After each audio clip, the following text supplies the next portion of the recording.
오늘 우리에게 주시는 하나님 말씀을 함께 받겠습니다. 오늘은 요한복음 12장 31절에서 36절까지 우리 말씀을 한 절씩 교독하여 받도록 하겠습니다. 31절입니다. 이제 이 세상에 대한 심판이 이르렀으니 이 세상의 임금이 쫓겨나리라. 내가 땅에서 들리면 모든 사람을 내게로 이끌겠노라 하시니 33절 이렇게 말씀하심은 자기가 어떠한 죽음으로 죽을 것을 보이심이라. 이에 무리가 대답하되 우리는 율법에서 그리스도가 영원히 계신다함을 들었거늘 너는 어찌하여 인자가 들려야 하리라 하느냐. 이 인자는 누구냐. 35절 예수께서 이르시되 아직 잠시 동안 빛이 너희 중에 있으니 빛이 있을 동안에 다녀 어둠에 붙잡히지 않게 하라. 어둠에 다니는 자는 그 가는 곳을 알지 못하느니라. 너희에게 아직 빛이 있을 동안에 빛을 믿으라. 그리하면 빛의 아들이 되리라. 예수께서 이 말씀을 하시고 그들을 떠나가서 숨으시니라. 아멘. 하나님의 말씀입니다. 오늘은 이 35절, 36절 중간에 있는 아직 빛이 있을 동안에 라는 제목으로 말씀을 좀 나눌게요. 그 성경을 읽다가 성경에서 가장 안타까운 참 너무너무 아쉬운 사람 한 사람을 뽑으라고 한다면 저는 그 마가복음 10장에 나오는 예수님을 찾아와서 어떻게 하면 영생을 얻을 수 있습니까? 라고 물어봤던 그 한 부자 청년이라는 생각이 들어요. 이 청년이 예수님 찾아와서 어떻게 하여 영생을 얻을 수 있겠습니까? 라고 물어본 것은 이 청년의 마음속에는 어떤 행위로 영생을 얻을 줄로 알았던 것 같아요. 그런데 예수님이 네가 계명을 지켰느냐? 그랬더니 그 청년이 하는 말이 자기는 어렸을 때부터 계명을 지켜왔다는 거예요. 그러면 지금까지 그 행위로 영생을 얻을 줄 알았고 계명도 잘 지켜왔으면 앞으로도 그 계명을 잘 지키면 되잖아요. 뭐하러 예수님을 찾아와서 영생을 어떻게 얻냐고 묻냐 말입니다. 그 질문의 핵심이 뭐냐면 이 청년이요, 겉으로는 계명을 잘 지켰을지 몰라요. 그러나 그 청년의 내면은 그렇지 않았다라는 것을 성경은 말씀하고 있는 거거든요. 그래서 예수님이 어렸을 때부터 계명을 잘 지켰다고 하는 그 청년에게 이렇게 말씀하세요. 마가복음 10장 21절에 예수님이 그 청년에게 이렇게 말씀하십니다. 내게 아직도 한 가지 부족한 것이 있으니 가서 내게 있는 것을 다 팔아 가난한 자들에게 주라.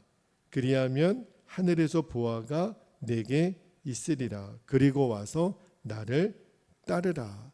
자, 예수님이 이 청년에게 너에게 아직도 한 가지 부족한 것이 있다. 이렇게 말씀하세요. 여러분, 이 청년에게 아직도 부족한 한 가지가 뭘까요? 이 청년은요, 가진 재물이 굉장히 많았던 사람이거든요. 이 청년에게 아직도 한 가지 부족한 게 뭘까요? 하나님의 계명을 지킨다고 하면서도 여전히 하나님이 앉으셔야 될 그 보좌에 이 청년은 하나님이 앉아 계시지 않고 재물이 앉아 있었던 거예요. 이 청년은 재물이 많았던 형제입니다. 그래서 그가 예수님을 떠나가요. 실은 이 청년은요, 굉장히 지독한 우상 숭배자였어요. 왜냐하면 예수님이 이 청년에게요, 너가 계명을 지켜야 영생을 얻을 수 있을 줄 아느냐? 그렇지 않다는 거예요. 너의 마음에, 이 청년뿐만 아니라 우리들도 마찬가지입니다. 우리들의 모든 사람의 마음에는 보좌가 있어요. 그 보좌에 마땅히 앉으셔야 될 하나님이 앉으셔야 영생은 얻을 수 있다는 거예요. 계명을 지켜서 얻는 게 아니라. 그러니까 그 한 가지, 하나님이 앉으셔야 될 마음의 보좌에 하나님이 앉아 계시지 않고 재물이 앉아 있으니까 미안하지만 너는 영생을 얻을 수 없다는 거예요. 그런데 그래서 가진 재물을 나누어 주고 나를 쫓으라고 예수님 말씀하셨는데 이 청년이 어떻게 반응했냐면 마가복음 10장 22절에 보면 그 사람은 재물이 많은 고로 이 말씀으로 인하여, 이 말씀은 재물을 가난한 사람에게 나눠주고 나를 따르라, 그 말씀으로 인하여 슬픈 기색을 띠고 근심하며 가니라. 제가 왜 이 청년이 아쉽냐면 지금 눈앞에서 영생을 얻을 수 있는, 어쩌면 이 청년에게는 마지막 기회였을지도 몰라요. 그 영생의 기회를 놓치고 예수님을 떠나갑니다. 자, 그런데 이 청년과 대조적으로 똑같은 부자였지만 정말 그의 인생에 너무 귀한 선택을 했던 사람, 정반대의 사람 한 사람이 성경에 등장해요. 그가 누구냐면 누가복음 19장에 등장하는 세리장 삭개오입니다. 여러분, 이 청년, 이 부자 청년은 어렸을 때부터 계명을 잘 지켰던, 그러니까 종교적으로는 나름대로 열심히 있었던 사람이지만 삭개오는 완전히 정반대 사람이었어요. 삭개오의 직업이 뭐예요? 세리장이에요. 세리들을 거느리는 세리장이었단 말입니다. 당시에 세리장은요, 이 유대인들이 제일 싫어하는 사람, 제일 죄인 중에 죄인이라고 여겼던 사람이 바로 세리장이거든요. 그러니까 유대인들은 삭개오를 사람 취급도 안 했어요. 그런데 부자 청년에게도 나를 따르라고 예수님 말씀하셨는데 예수님이 이 삭개오에게도 말씀을 하시는 거예요. 누가복음 19장 5절에 보면 삭개오가 뽕나무에 매달려 있을 때 예수님이 삭개오에게 이렇게 말합니다. 삭개오야, 속히 내려오라. 내가 오늘 너희 집에 유하여야 하겠다. 여러분, 부자 청년도 예수님의 부름을 받았고 삭개오도 예수님 부름을 받았잖아요. 그런데 부자 청년은 예수님의 부름을 듣고도 슬픈 기색을 띠고 재물이 많은 고로 예수님을 근심하며 떠났다 그랬어요. 그런데 삭개오는 달랐어요. 삭개오야, 내려오라. 내가 오늘 너희 집에 유하여야겠다. 이 말을 듣고 너무 기쁜 거예요. 너무 감사한 거예요. 그리고 예수님을 자기의 집으로 영접합니다. 예수님, 오늘 우리 집에 오소서. 그리고 그가 뭐라고 얘기했냐면 누가복음 19장 8절에 너무 유명한 말을 하잖아요. 주여, 보시옵소서. 내 소유의 절반을 가난한 자들에게 주겠사오며 만일 누구의 것을 속여 빼앗은 일이 있으면 내 갑절이나 갚겠나이다. 여러분, 이 삭개오의 이 결단의 고백이 뭘까요? 내 마음에 보좌에 있었던 재물을 포기하겠다는 거예요. 부자 청년은 그 재물을 포기할 수 없었거든요. 근데 삭개오는 이제 내 마음에 보좌에 있었던 그 재물, 저 이제 그게 더 이상 하나님 역할 못합니다. 그거를 내쫓고 예수님, 내 마음의 보좌에 오소서. 그 결단을 한 거예요. 삭개오의 결단은. 그때 예수님이 너무너무 마음에 감동하시고 이렇게 말씀하세요. 누가복음 19장 9절에 예수께서 이르시되 오늘 구원이 이 집에, 이 집이라는 거는 삭개오의 영혼을 말하는 거예요. 이 집에 이르렀으니 이 사람도 아브라함의 자손이로다.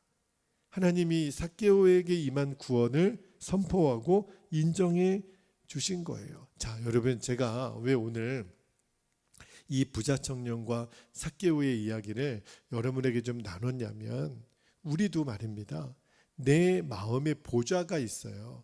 나를 지배하고 다스리는, 마치 한 나라에 청와대가 있고 백악관이 있어서 거기에 나라를 다스리는 임금이 있는 것처럼 우리들도 마음의 보좌에 나를 지배하고 다스리는 왕만이 앉을 수 있는 보좌가 있는데 그 보좌에 지금 누가 앉아 있느냐는 거예요. 나는 누구의 영향력을 받고 누가 나를 지배하고 다스리고 있느냐는 거예요. 여러분, 내 인생의 보좌에 하나님이 아니라 어떤 다른 대상이 앉아 있으면 정말 심각한 상태에 있다라는 것을 알아야 됩니다. 어떤 사람에게는 진짜 돈이 그럴 수 있어요. 어떤 사람이 그럴 수도 있어요. 명예, 성공, 욕심, 세상 즐거움. 그런데요, 그게 문제가 아니라 그 하나님 외에 다른 어떤 대상이 내 보좌에 앉아 있는데 그 다른 대상 뒤에는요, 누가 반드시 역사하고 있냐면 마귀가 역사하고 있는 거예요. 여러분, 예수님이 요한복음 10장 10절에 이렇게 말씀하셨잖아요. 요한복음 10장 10절에 보면 도둑이 오는 것은 도둑질하고 죽이고 멸망시키려는 것뿐이요. 여러분, 예수님이 말씀하신 도둑은요, 그냥 그 잡범 도둑을 말하는 게 아니에요. 눈에 보이는 도둑이 아니라 사람의 생각과 마음 속에 교묘히 숨어가지고 그 사람을 지금 지배하고 다스리는 마귀를 말합니다. 마귀는요, 우리에게 별것별것을 다 주면서 내가 너에게 돈도 줄게, 명예도 줄게, 성공도 줄게, 원하는 사람도 줄게, 원하는 쾌락도 줄게, 대신에 내 말만 들어. 이게 마귀가 우리들의 인생의 보좌에 앉아서 장난질하고 있는 거거든요. 그래서 마귀가 나를 지배하고 있는지도 모르고 마귀에게 끌려다니는 사람 엄청 많습니다. 이게 오늘날 사람들의 문제예요. 여러분, 우리들의 그 마음에 교묘하게 들어와서 나를 지배하려고 하는 마귀를 우리가 물리칠 수 있는 유일한 방법은 내가 마귀랑 싸워 이길 수가 없어요. 유일한 방법은 내 인생의 보좌에서 마귀를 밀어내고 예수님 내 보좌에 앉아서 나를 다스리는 것밖에 없어요. 예수님이 나의 주인 되시고 왕이 되는 방법밖에는 없습니다. 그래서 예수님이 오늘 본문 31절에 이렇게 말씀하세요. 오늘 본문 31절, 이제 이 세상에 대한 심판이 이르렀으니 이 세상의 임금이 쫓겨나리라. 여러분, 이 세상 임금이 누구예요? 이 공중권세를 잡고 있는 마귀를 말합니다. 여러분, 요한일서 3장 8절에 보면 요한사도가 이렇게 얘기하잖아요. 죄를 짓는 자마다 누구에게 속한다고요? 마귀에게 속하나니 마귀는 처음부터 범죄함이라.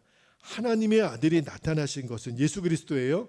마귀의 일을 멸하려 하심이라. 여러분, 잘 기억하셔야 돼요. 우리가 죄를 짓고 있잖아요. 죄를 짓는 자는 마귀에게 속했다고 말하잖아요.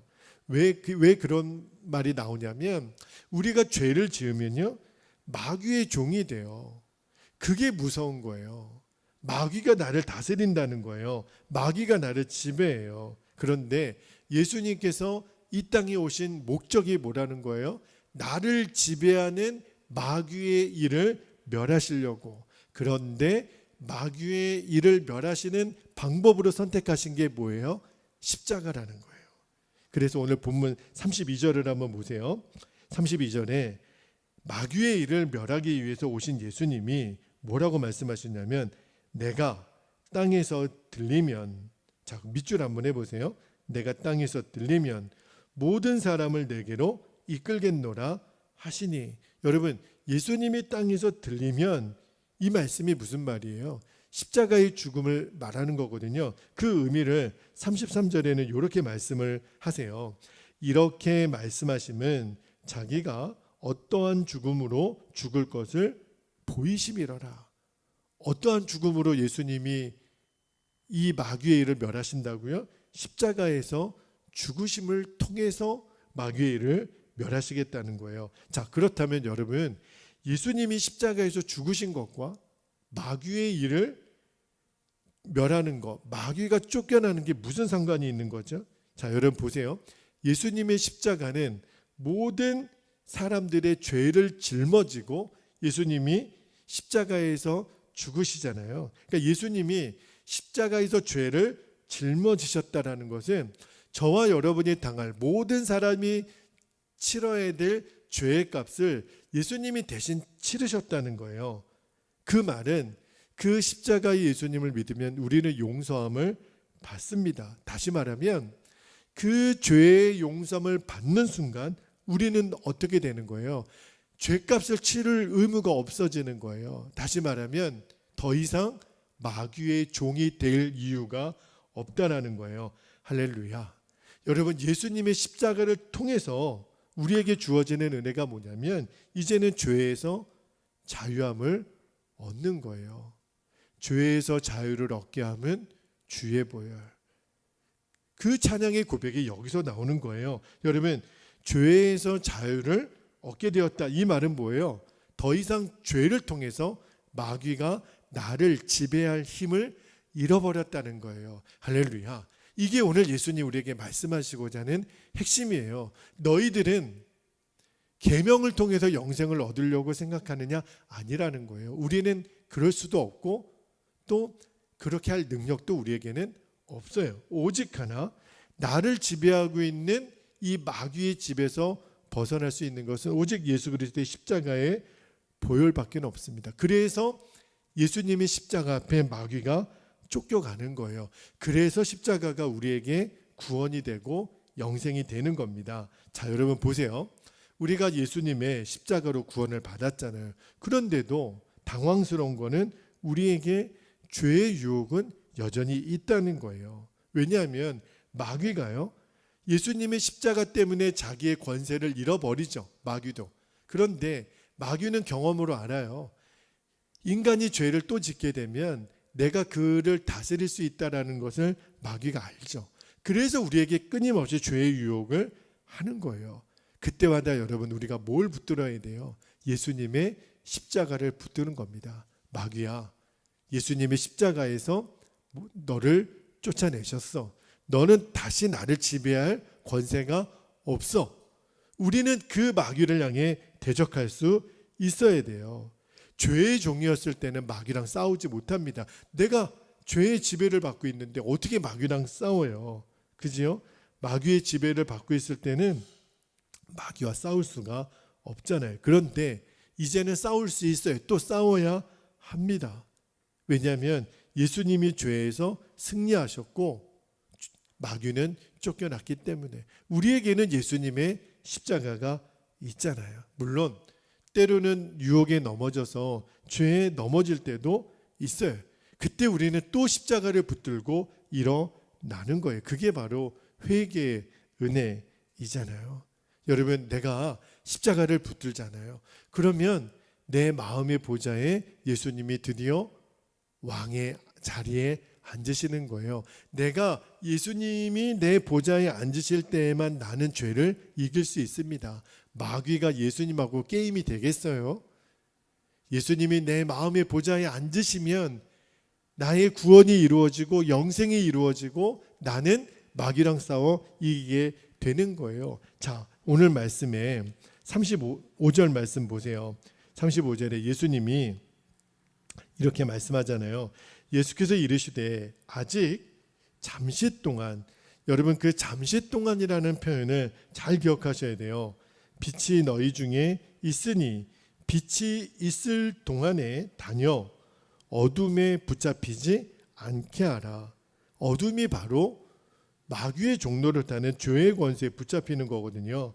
어둠에 다니는 자는 그 가는 곳을 알지 못하느니라. 무슨 말이에요?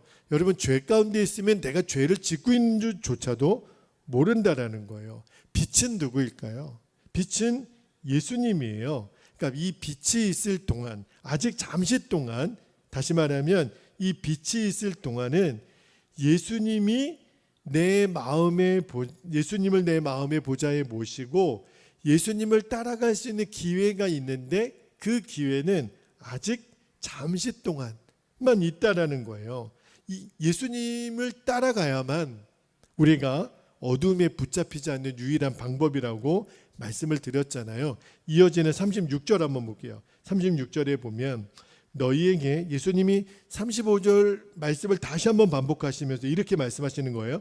너희에게 아직 빛이 있을 동안에 빛을 뭐하라? 믿으라. 그래야면 너희들이 빛의 아들이 되리라. 한 번 더 말씀하시는 이유가 뭘까요?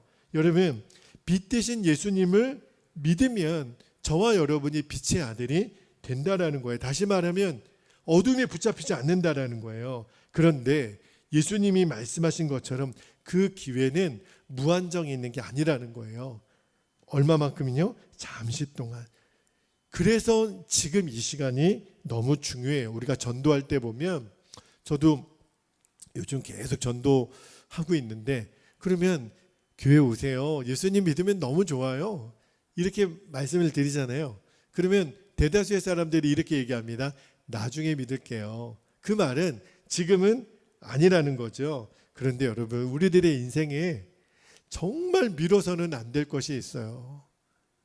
내가 다른 거는 좀 미뤄도 괜찮은데 정말 미뤄서는 안 되는 거, 그게 뭐죠? 예수님 내 마음의 보좌에 모시는 거. 예수님 내 마음의 보좌에 모시는 거는 한 번의 고백으로 되거든요. 내 마음의 문만 열면 되는 거거든요. 그런데 그게 힘들다고, 그게 어렵다고 미루는 거예요. 사람들이 나중에 믿을게요. 때가 되면 믿을게요.